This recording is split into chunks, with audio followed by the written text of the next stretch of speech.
Okay, we're live. Welcome to Dive into World Building. Today we are talking about sounds, and it was kind of funny because when I was called upon to describe the Hangout, I was like, how do I describe the Hangout? And then I was like, what does your world sound like? How do you describe the sounds in it? Wait, how do you make the words sound cool when you describe it? So I think we're going to do all of those if we can get to them. But I think it was Kat who put us onto this as a topic. Was that you, Kat? Possibly. I do mention all sorts of things. Yeah. Well, I don't know. I like to give credit when I have some topic that was suggested by somebody. So anyway, do you guys use a lot of sounds in your fiction? Now I will. Now you will. There we go. That's what this is for. How many of you, use BAM or POW or any kind of what you would call intrusive onomatopoetic sounds in narrative? If you bite your lip that hard, your lip ring is going to pop out. And my face is going to freeze this way. Sound is an important sense to me in my writing. What do people hear is important. It's as important, almost as important as what they see. I'm not as good as others at getting other senses. I need to be better about that. But sound and sight, what they see and what they hear, yes. Cool. And trying not to do the smear thing and using really auteur words too much. Something I have to go back on a little too much. It's like you can get a little too obscure with all the different English words for various kinds of sounds. I mean, some of them are cool. Onomatopoeia, which I learned from a Secret Wars comic book, but that's what you do when you're young. But other words can be a little can make a din in your writing, to use another sound. Yeah. Well, So I'm just gonna put this out here right up front. I love onomatopoeia in in fiction. I mean, obviously it could be overused, but I do kind of find it delightful. On the other hand, yeah, it's not the kind of thing where I suddenly want to have it suddenly smash. But I do have, for example, there's a chapter that I wrote recently where there's this kid who's somebody tried to shoot him with a laser blaster in the previous chapter. And so basically every couple of paragraphs in this chapter, there's a line where the only word on the line is zap. Because he keeps hearing the sound of the laser blaster again and again over the course of the chapter. So this is the kind of stuff that sometimes I like to do. But I think sound is just generally very, very interesting. There's a side thing. Maybe it's a different topic entirely, but maybe it's just a side thing. Like there's so many different words for said that get overused. Like he shouted. I hate this, he shouted. I love this, he exhorted, and all those tags over and over kind of, Hissed. overkill your dialogue. Hissed, he hissed. He hissed. Any idea how? Well, okay, so I don't want to spend a long time on that, but I think that said can also be overused, especially when you have one single style of dialogue tag through your entire book. Mm-hmm. And I know that, for example, this is actually no particular criticism of him, but Rick Riordan only ever uses so-and-so said in that order in every book that I've ever read of his. And I actually find it intrusive. At first I didn't. But then I started realizing that it was always this same pattern. So basically anything can become intrusive. It's about trying to find a way to sort of fit it in so that it doesn't stick out. Yeah. The thing that bothers me when I see onomatopoeia in writing, and again, I'm approaching this sort of from an editorial standpoint, and I'm sorry, I keep stopping and starting. I've got a little bit of echo in my headphones, and so that's okay. I have a little bit too, yeah. So when there's onomatopoeia, and then the writer reiterates basically what they just said. So, like, if you want to say the laser zapped, and then a paragraph later zap, when the reader already knows what they mean, that's great. But if someone says crack, crack, the branch broke beneath Henry's feet, and crack, snap, another branch broke, like, that's when it becomes really intrusive. Yeah. Well, I mean, I think that in fact, many people don't realize exactly how powerful repetition is as a technique in writing. And so what will happen is we'll repeat things without really realizing we're repeating them. And then, but that any kind of repetition builds up very, very quickly in the reader's mind. Yeah. I think thinking about it, I don't use a lot of sound. I can think of two instances in particular. One being a coffee maker. The sound that a coffee maker makes when it's done, a percolator, not a drip coffee maker. It makes a sound when it's done. And I described that. I think it was interrupting the character's thought and as it burbled. And the other one was the whine of a saw blade. And it wasn't onomatopoeia. I just used the words that described the sound to me, as actual sentences. But I don't use a lot of sound, and I feel like I should. Music is another thing that's sound that. I have used the presence or absence of, say, engine noises or wind noises or bird song or other things to indicate the presence or functioning of various things in the background. Yeah. But it's a good way to do otherness too, right? The thing that I keep going back to is that moment that I had in Australia listening to the sound of kookaburras actually outside the window, and having been trained by North American sound engineers to believe that that's the deepest, darkest Africa, which is already a problem. But kookaburras are just some terrible thing laughing in the distance, right? And it's really different to have kookaburras laughing right outside your window all night, or the sound of roosters that don't know it's the middle of the night. And so for me, sound goes right back to what are you describing and why? And visually, what are you describing and why? Because I'm not trying to get the reader to be able to hear every single noise in the environment. Yep. I'm just trying to indicate the things that are important to the story. So if it's not important, it's probably not going to be indicated. But I'm just thinking about the times in my life where I notice the sound. Like the difference between the sound that a drawer makes when it's opened, when it's heavy, as opposed to when it's light. And some part of me wants to write that in. Yeah. Usually it's not important. But I was just about to write a little piece about the satisfaction of having all the linens washed.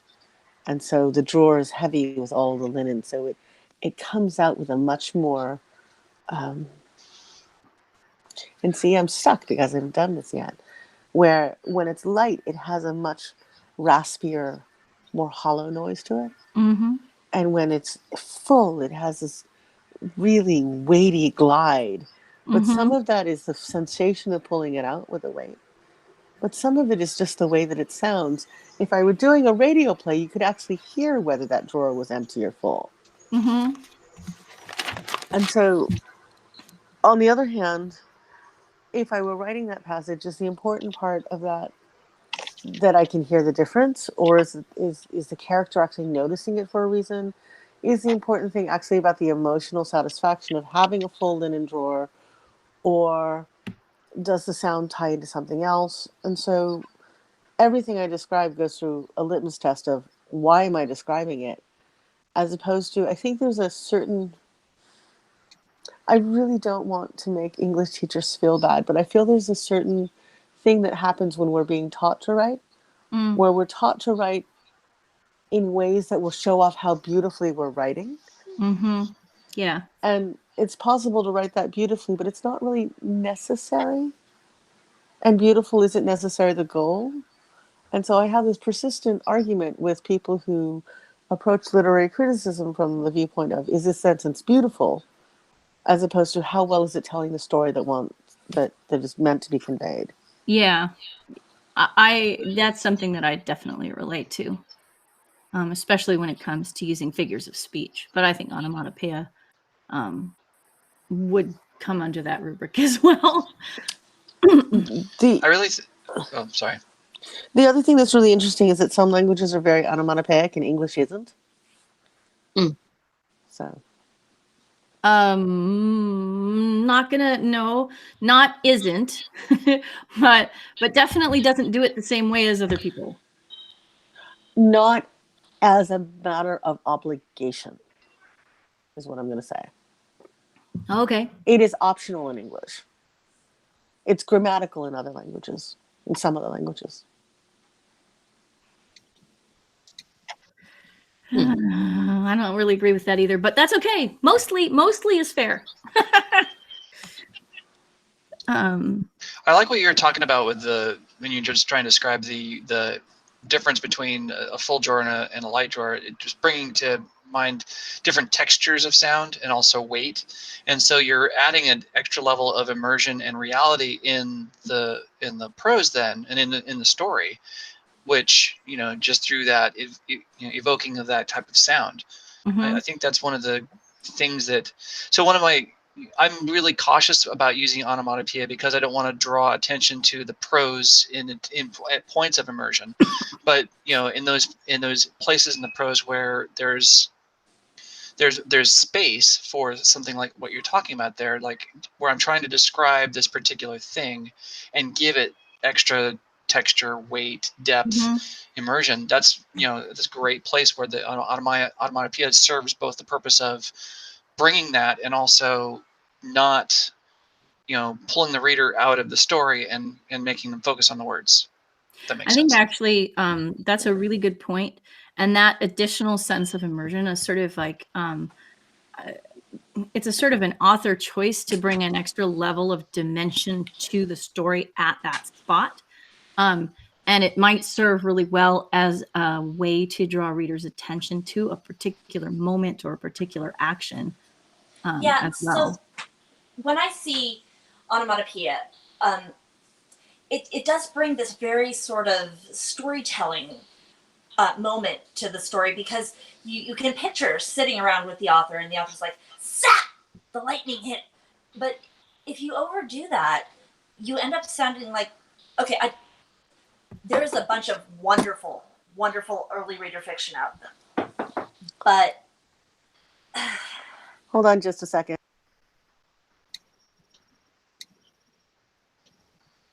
Well, I think what she was just saying, it gave me a thought that onomatopoeia can be a reflection of narrative voice or character voice as well. Yeah. So. Yeah, and I just agree. think there's a lot of, because I work with writers in sort of all stages of writing, people who are coming back to writing after having written a lot in junior high and high school and then taken a break, maybe been a parent for a while, and now they're like, I want to write again. And so their writing hasn't really progressed from that, and it stays kind of in where they were writing. And so you have these sort of 3 iterations of using onomatopoeia in your writing. And one is boom, crash, and then you explain it. And one is the lightning crashed. Boy, did I have that song on a lot of mixtapes. And then you have lightning lit the sky. Because what's about to come. And so using all of those or being able to move fluidly between them is more mature writing, but, or at least in English it is, where we don't talk about lightning zapping as an obligatory thing. But picking one and sticking with it, I think is going to do, Juliet, what you were talking about earlier with that repetition, and people are going to start noticing it. Mm-hmm. And you start noticing it more and more and more. And maybe that's something you want. But sure. I mean, I think everything is about the control of the technique, right? I mean, yeah. what you want to do as an author is you want to be able to use a technique in such a way that it enhances your purpose, etc. So, like for example, in the chapter where I have lots of zaps, I start out by making it very explicit. You know, he couldn't stop hearing that sound, zap, right? And then thereafter, I don't do it exactly that same way, right? It becomes something where somebody will mention something related to what happened, and then he'll hear, and then you'll just get an unannounced zap in the middle of the text. So, but then anyway, but the point is that then it repeats every few paragraphs for a period of time, and then it stops. And the place when it stops is also important. So. absolutely great. So the thing I want to clarify is that in Japanese, onomatopoeia is grammatically not as marked as it is in English. Yes. If you say the rain fell down splish splash in English, you are doing a very early reader thing. Mm-hmm. Or you're doing a very poetic thing. If you say in Japanese, ame ga pasha pasha futte, you are actually doing, that is an actual adjective.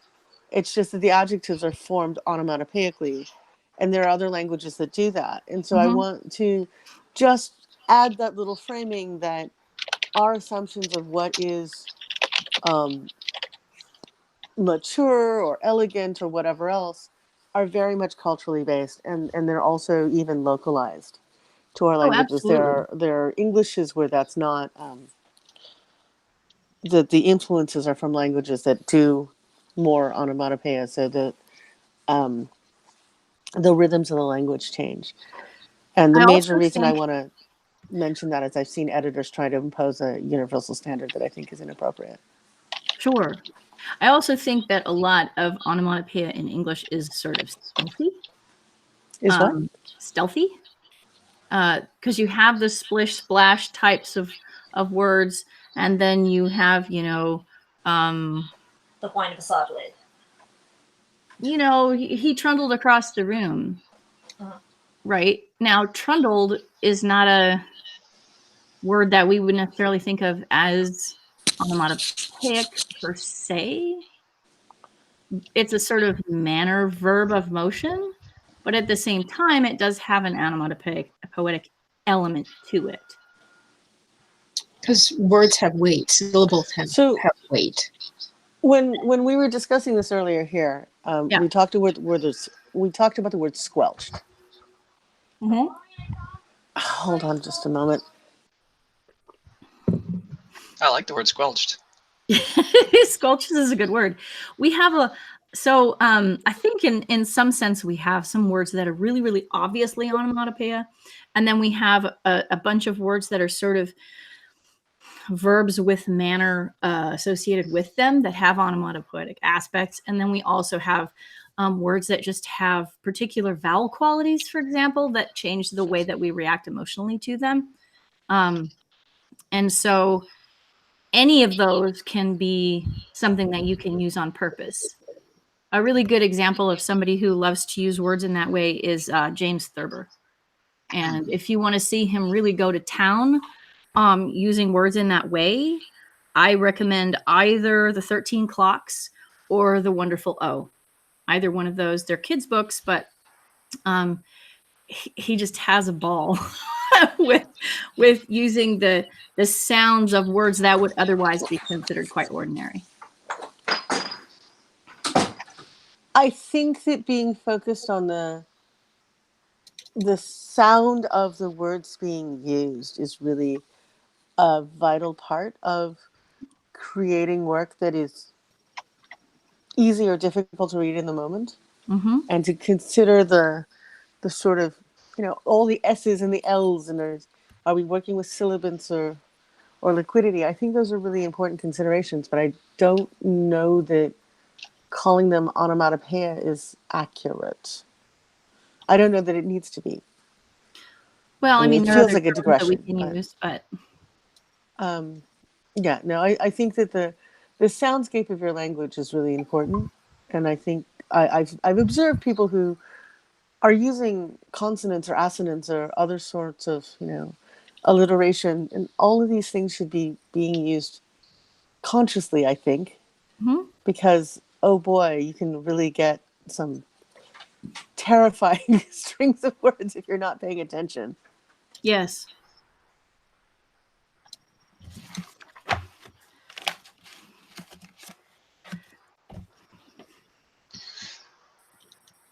So what about this? What about this phrase? This phrase just occurred to me. This is from Thurber, I believe. Somewhere a ponderous tower clock dropped a dozen slow strokes into the gloom. Now, that's kind of assonance, but it's also very suggestive of the sound that he's describing.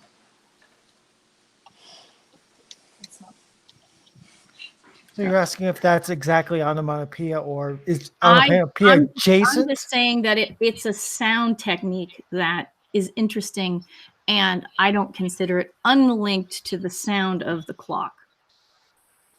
So, in some sense, I think you could argue that it has an onomatopoetic aspect to it. I think English blurs the line more than a lot of other languages, so that may just be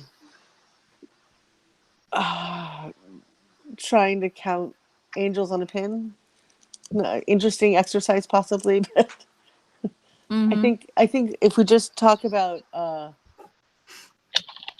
the sound of the words we're using, then surely there's a technical word I should be using for that. I don't know what it is. Well, I think Juliet's right that it's onomatopoeia adjacent at the very least. I mean, it's because like the rhythm of that speech is like the rhythm of the clock, and it's there's certainly certain easier, like more simple ways to get the idea across. He chose that specific set of words in that specific order in order to convey, in order to like give a little extra immersion and to like give a different, not just a visual feedback, but like an auditorial and a kind of almost like a tactile feel of that idea. Does that make sense? Mm-hmm. I think so. But let's back off of the word choice question just for a few minutes, because I mean it's a very interesting one. But I think it would be interesting to consider the difference between creating a world soundscape when we're writing a story and when we're watching a movie, right? In a movie, you've got Foley artists and you've got these things that they have to do, and that has its own language, which I find kind of fascinating. This is sort of related to what you were saying earlier about the kookaburras, Kat. That the sound language of Foley artists is not necessarily exactly what those sounds are going to be when we hear them in real life. Do you mean production, or the things that they call the sounds that are needed in that moment? I'm just talking about the fact that everybody has gotten used to swords going shing when you pull them out of a scabbard, and Right. Ting, ting, ting as they hit each other. Yeah. yeah. I mean, so How there much is of a that very is particular type of soundscape that gets created in a film. That's how much of that did we inherit from radio plays? Because I don't know. probably quite a bit. I'm guessing a large part of it. Yeah. Yeah, there are all sorts of things that don't actually make the noises you expect. so much so that I was startled the first time I opened up a home canned jar of like jam, Mm-hmm. and it actually makes that noise Yeah. that I didn't make very well right now.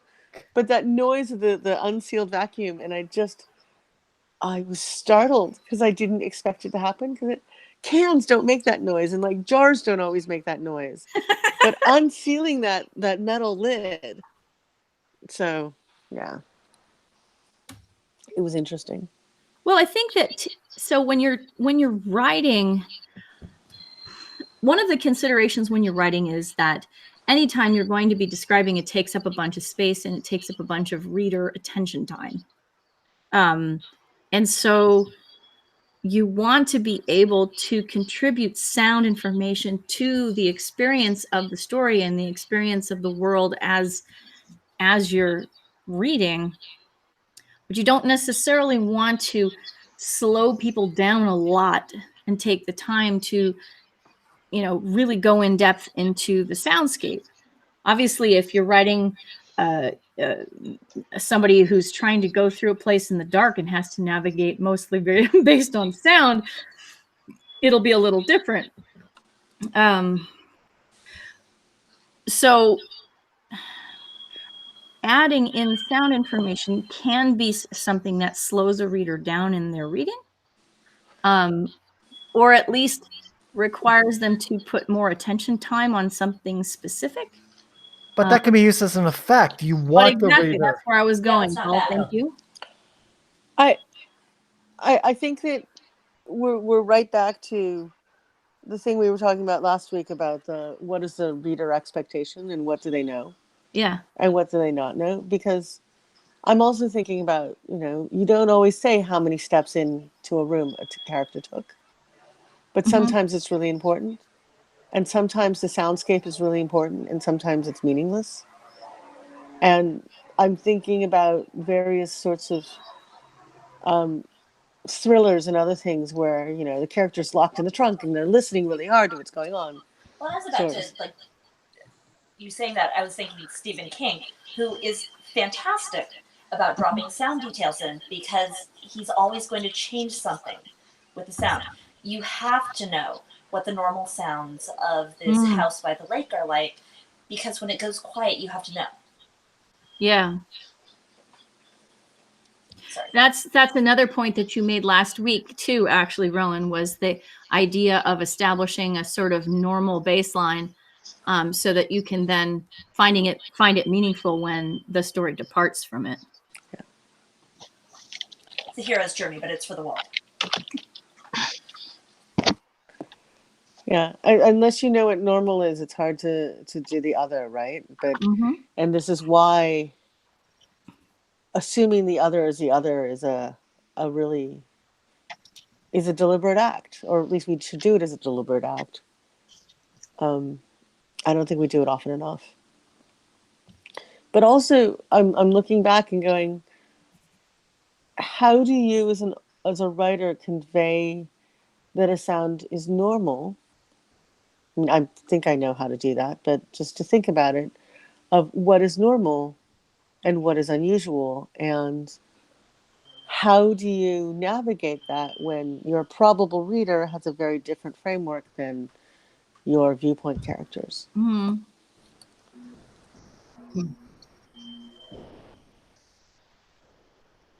Well, I mean, character judgment is a tool that I would bring to bear on that question. Yeah, what is the character paying attention to? If the character's not paying attention to the sound of the kookaburra bird, then obviously they're comfortable with it. But then if it suddenly goes silent and the character notices that, then that's a detail that like the reader should pay attention. Like, oh, why did the bird go silent? Why is this character unhappy about that now? What is this setting up? Yeah, especially when you're writing really densely. What you just said about going silent is a fantastic way to convey both, though, right? Yeah. The crickets suddenly went silent. Yep. And then you know that this whole scene has been cast against a background of crickets. I'm just thinking, there was a wonderful short story that I read when I was teaching. and I'm trying to remember what it was called. I think it was called Night Cries or something, and it was set in South Africa, and that is actually a story in which the author does some really interesting things with sound. I need to try to see if I can find the title. The classic example is The Silence of the Lambs, right? Oh, okay. Is it? Explain. Which,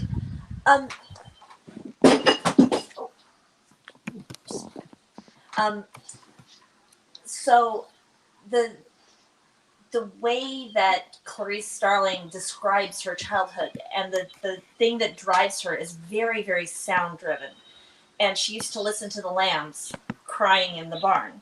And then the silence tells you that the lambs are no longer alive. Okay. And so, it becomes the whole title of the book. And it could have been called anything. Right? There's a serial killer, there's an investigation. It could have been literally anything. But the silence of the lambs is the detail that drives the character, is this entire sound. And I don't think they ever actually described the bleating of the lambs, just that it was this constant background noise for her, and then it wasn't. Yeah, that makes sense. Yeah.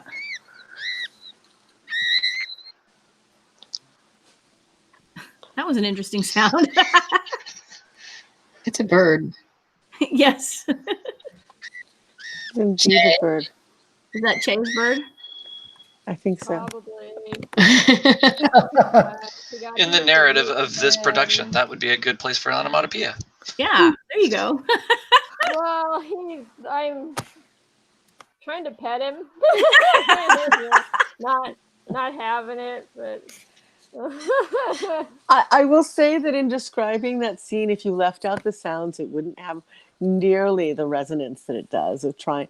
What does trying to pet him mean in this case? Yeah. Sitting there going, yes. Quiet, plaintive, squealing noises came out. well, it's like unidentified. He puts his head down and he wants scritches, but he doesn't want them to come from your hand, except that's the only places that scritches come from. So then he screams for a little bit, and then he puts his head down, and the cycle repeats. So I'm going to ask you guys at this point, have you ever written a very sound-filled environment, or read would be cool too, written or read a sound-filled environment that you found really cool because of the sounds involved? Well, I comic have- books use a lot, and I also had to try to write them, and it's a lot harder than one would think. Yeah. To write them and to come up with ways that things sound. And Japanese comics have lots of cool sound effects too. Yep. Well, there's The Secret Life of Walter Mitty, Okay. where it's clear that he's working in a factory of some sort because there's the pockety, pockety, pockety sound that is the thread that runs through every fantasy world that he has. Oh, I see. Yeah. The unifying feature in the whole story. I'm realizing that pockety pockety used to be the sound of newsrooms. So I don't know that I've ever read it, but Oh, you never find out what it is. yeah. It's just the sound that gets incorporated into each fantasy. So Huh. I'm amused because since my favorite input device right now is the QWERTY, the Quirky Writer, which is it's a Bluetooth keyboard, but it's deliberately designed to look like a 1930 something Underwood, and it actually makes noises. Here, I'm just gonna. People are not used to that noise anymore. Yeah. And I actually have stopped carrying it to panels, and I do I do carry a quieter keyboard that has more muffled clicks, but that just used to be the sound of word production. Yeah. And I do have a chapter or two that I've written where the character has PTSD, and the presence or absence of certain kinds of noises is a trigger. So it becomes a factor. And also, I really love the way that various authors have described what a wilderness situation is by talking about what kinds of greenery noises are going on. Because there's a very big difference in sound between a pine forest and something with broader, flatter leaves. Rain makes different sound depending on the foliage, for example. Yeah. There's a big deal made out of silence at the end of War of the Worlds, where the narrator is stumbling through the ruins of London, and all the Martians have died, and their machinery has stopped, and the constant noise of humanity has stopped, and it's like a ghost city, and it's very silent. And he makes a big deal of noticing that. Yeah. It's interesting because places that are full of humans make a very different kind of noise than places that aren't full of humans. Yeah. And the other thing I'm thinking about is the way that people have described the noises of communication that they don't understand. Because noises of communication that you do understand are words. Noises of communication that you don't understand, well, people make up all sorts of explanations of what it sounds like. And some of them are more pejorative than others. Yeah. And so it's interesting to think about as we're creating aliens or just encounters amongst disparate groups, what choices we make when we're writing. Or what a foreign language sounds like to someone who doesn't Well, speak. the word barbarian, I think, comes from Barbar. Yeah, Greek. Yeah. Another thing with sound, and if we're talking about languages, is an accent. Which, if you don't describe the accent of the characters, the listener will probably default to their own. Yeah. The reader will default to whatever is considered the majority language, not their own. And then we're back into the overuse problem, though, because sometimes you'll be trying to read something and someone will be writing an accent so thickly that you almost can't hear it. But there are a lot of accents that you can make almost implicit with word order and then just talk about, the roundness or the flatness of the vowels, or a slight lisp, and then you just shift the order that you're writing in so that another language it fits into. So writers really diverge on how they want that treated. Yeah.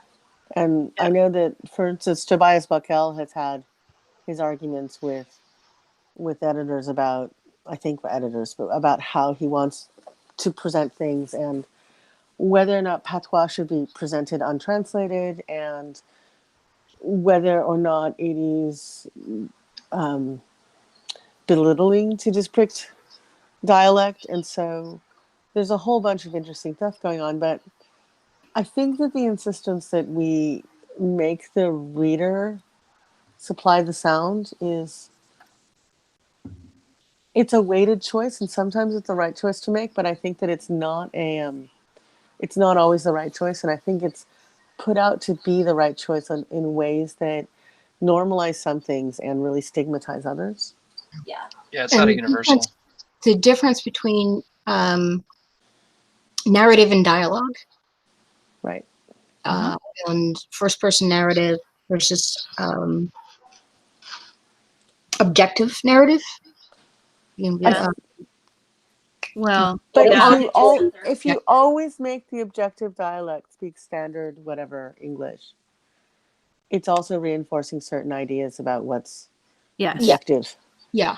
And so there are reasons to make that choice, but I think that assuming that it's a neutral choice is problematic. It's not a neutral choice. Yeah, it's not a neutral choice. I know that it is not a neutral choice. And again, I have to reinforce that people who come from less languages which are stigmatized as not being standard are more likely not to assume that the character is speaking like them, in the same way that people who are racially or otherwise marginalized are not going to assume that the protagonist looks or acts just like them. That's true. That is an act that really falls on somebody who is normally part of the mainstream or the centered on group. Yeah. There are two things that just came to mind in terms of accent. One is Robert Parker's Spencer novels are set in Boston.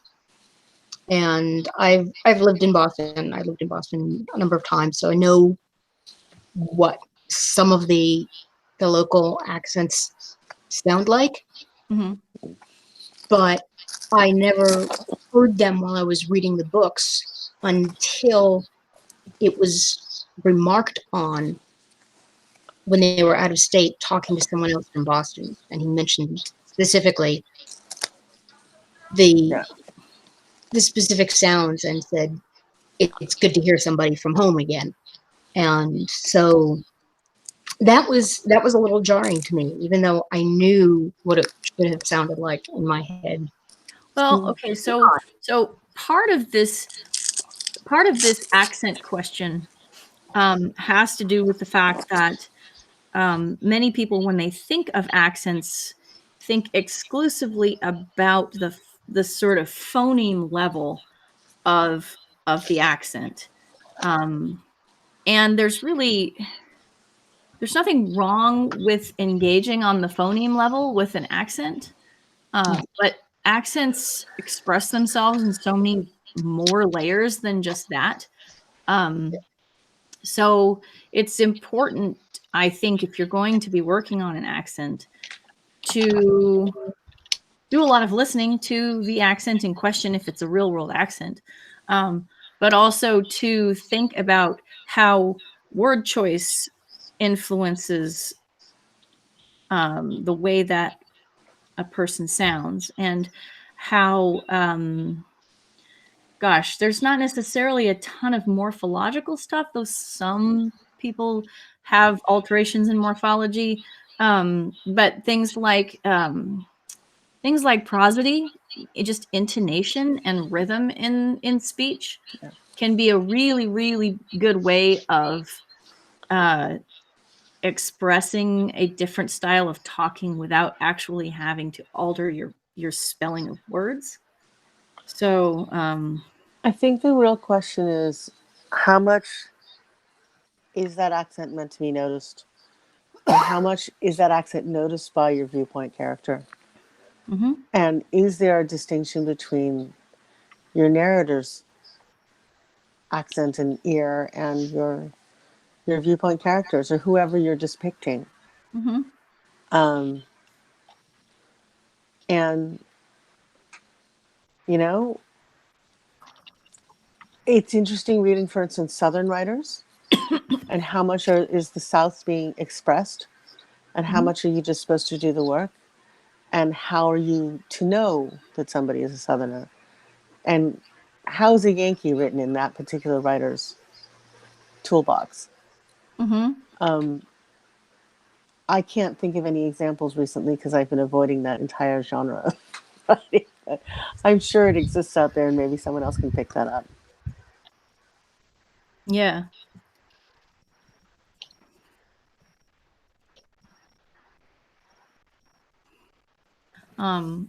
I happen to be lucky in as much as, well, lucky or unlucky.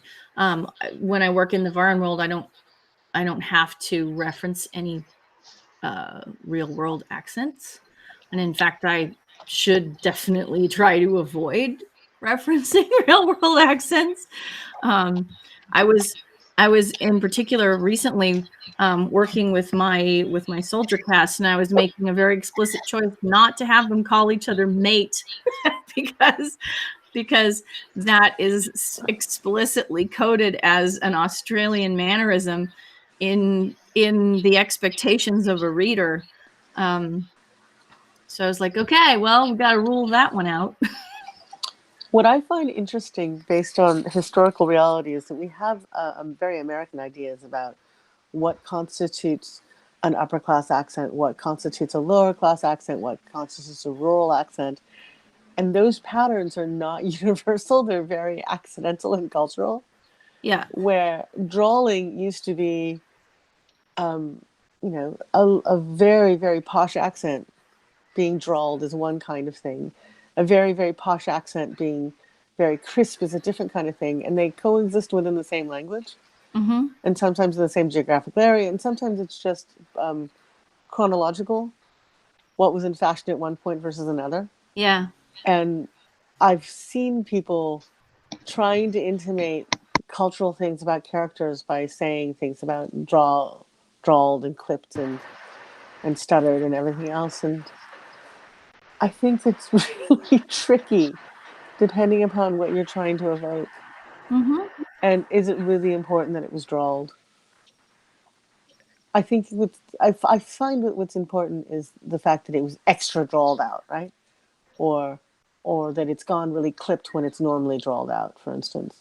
And to be talking, and we're back at baselines and differences. Mm-hmm. Yep. And as a side note, that reminds me of the Battlestar Galactica, the reboot episode where Gaius Baltar reveals his origins and starts speaking in this drawl.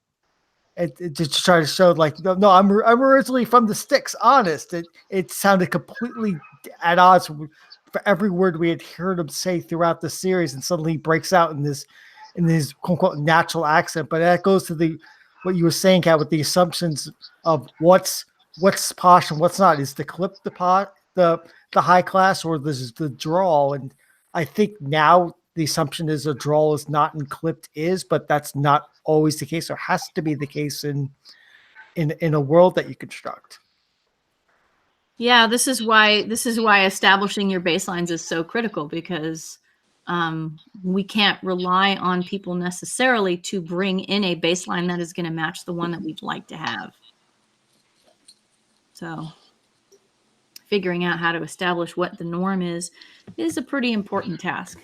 I've been having fun trying to establish what the foreigner accents are in my multi-species, multi-world origins stories.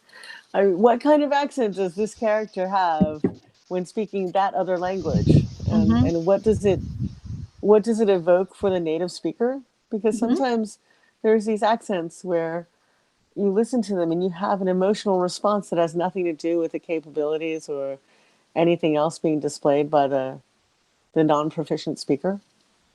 Yeah. Or they might just be super proficient but unable to articulate specific things.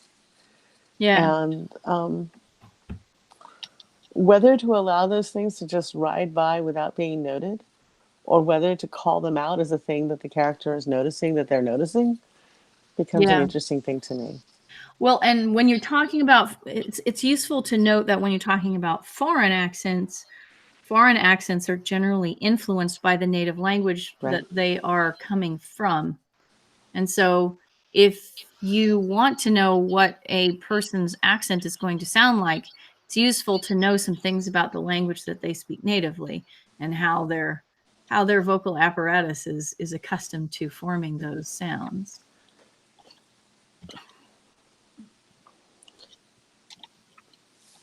So we could just leap into like something like misophonia, and whether or not that's an interesting thing to write about not being able to stand. Misophonia, meaning being extremely bothered by particular sounds. Yeah. Can I drop the one that everybody knows? Yeah. Okay, who here hates the word moist? A lot of people have do. very strong I don't, feelings but- about moist. I really don't. Well, there's also the whole, Yeah. is the sound of somebody smacking a problem, Yeah. right? Chewing being a problem and Yeah, having to be listening to people antisocial. eating is a problem sometimes for people. Yeah. There are sounds in certain languages that other speakers of different languages found really revolting. I used to jokingly retort when people would say that certain languages sounded primitive or babyish or everything else, and I'd say, American English sounds like nausea, right? It's full of sounds like ooh and oh and ooh. Not as much as the infamous ooh in Russian, but world. It's a very all these retro sounds and It's everything. very Well, but I think they're the not- way that we describe those sounds is linked back to the judgment of character point of view just as much as anything else is.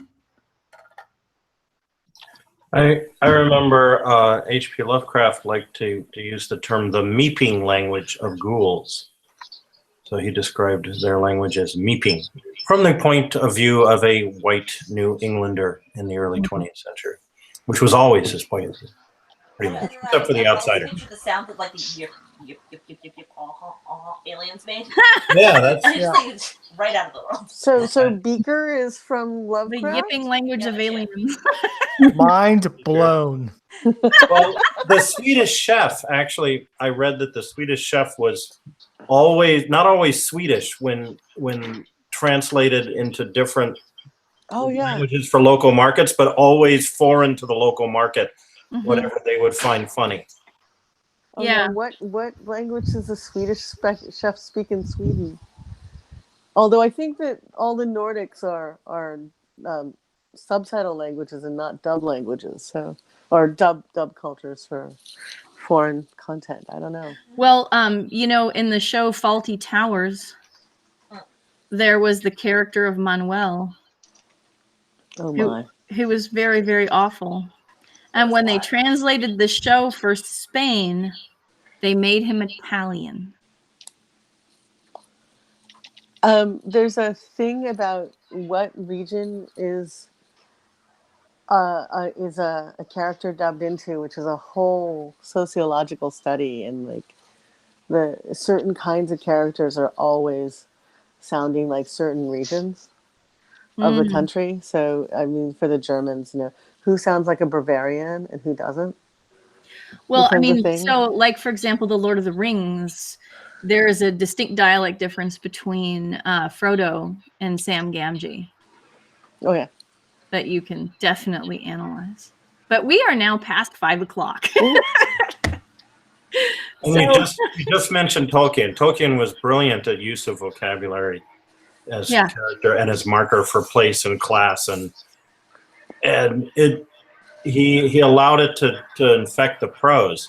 The closer you get to Gondor and Mordor, the more Germanic the word choices. For example, becomes more like a Norse saga. In just the third person narration, and the characters all speak in very different ways, and like Treebeard uses a lot of words like right? Yeah, he's very onomatopoetic. If you've ever heard Tolkien reading Treebeard's dialogue, it's fascinating. There is a recording of that, and everybody goes to find the link. Yeah, I didn't really understand Treebeard's dialogue until I heard Tolkien read it, and then it was like, oh, that makes sense. I can totally picture it. I think I want a whole episode on Tom Bombadil, yay or nay. Both. Well, if you ever run out of topics, Juliet. So far, we're doing pretty well. And when does Goldberry get her due anyway? Come on. Right? Like, come on.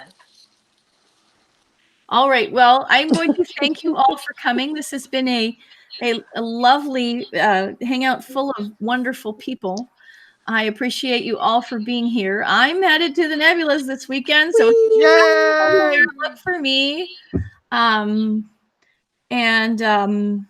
Yeah.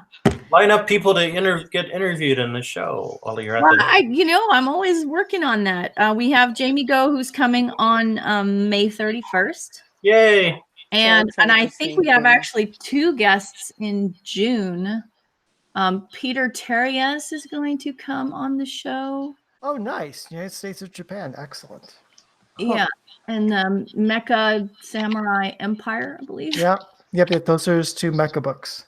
Okay. And then let me just check because I have a list here. Yes, and the other person that I'm really hoping to meet at the Nebulas, but who we've already spoken about talking in June, is Sam J. Miller. Oh, cool. So I am very excited about that. Oh, that'll be nice. Yeah, and Julie Cherneda is going to be on the show in July. Yes. Nice. So many things to look forward to. I appreciate you all, and I am going to stop the broadcast.